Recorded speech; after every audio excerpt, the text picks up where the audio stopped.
Entonces, pues, además de la regla de los tercios, ¿hay algo más que debamos tener en consideración? Sí, hay otros elementos importantes en la composición fotográfica y que sirven para hacerla más armónica y agradable.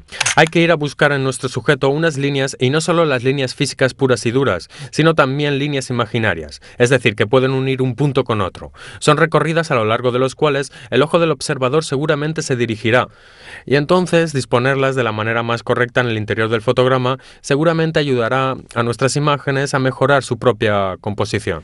Entonces, ¿puedo también utilizar la perspectiva?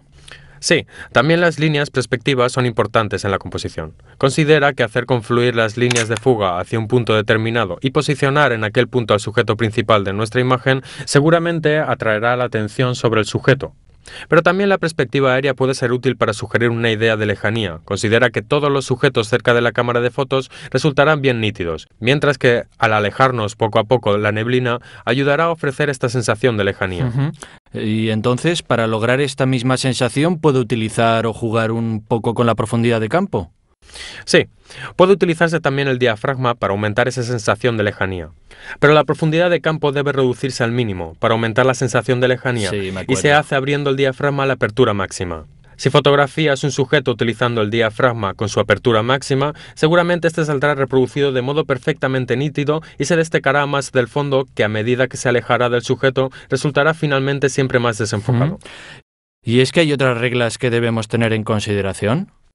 Bueno, otro elemento que puede utilizarse de manera creativa puede también ser el movido. De hecho, para transgredir un poco las reglas que quieren fotos expuestas siempre correctamente con el justo tiempo y el justo diafragma. Ten en cuenta que en algunas situaciones puede también ser útil cerrar el diafragma de manera tal que podamos alargar los tiempos y lograr que los sujetos en movimiento en nuestras imágenes resulten como fantasmas que dejen una estela. Esto es algo que ya me ocurrió muchas veces, incluso sin que lo supiera. Sí, quizá este efecto debe ser un poco intencional. Si en una ciudad quieres dar una sensación de arrebato o igual de la gente que se mueve alrededor de los monumentos, podrías posicionarte en un rincón de la plaza con el trípode, cerrar el diafragma de modo que alargues el tiempo y seguramente tendrás los edificios y los demás elementos inmóviles que saldrán perfectamente nítidos. Mientras que las personas se mueven en la plaza, dejarán estas estelas que sugerirán de hecho esta idea de arrebato y de movimiento en la ciudad. Entonces, lo importante es que tus selecciones sean perfectamente motivadas y para lograr un efecto determinado reconocible luego en la fotografía. Entonces, composición, cruce de los tercios, línea perspectiva, ¿correcto? Perfecto. Ahora ya tienes todos los elementos para salir a la calle y tomar alguna buena imagen. Así luego las miramos juntos, pero asegúrate de no exagerar con las reglas, ¿eh? Jamás, jamás, jamás.